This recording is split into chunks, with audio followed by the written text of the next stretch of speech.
এটা হচ্ছে উত্তর শিলখালী। এখানে আপনারা দেখতে পাচ্ছেন একটা মোটর, এই মোটর থেকে পানি তোলা হচ্ছে।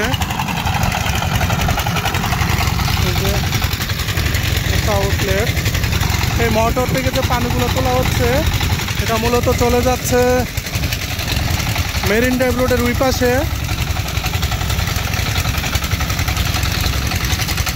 এই পানি দিয়ে মূলত লবণ চাষ হয় ওই পাশে, আপনারা দেখতে পাচ্ছেন। এই যে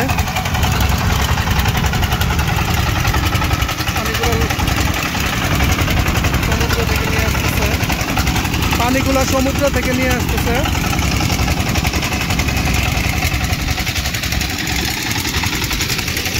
এটা মেরিন ড্রাইভ রোডের ওই পাশে লবণ চাষ হয়।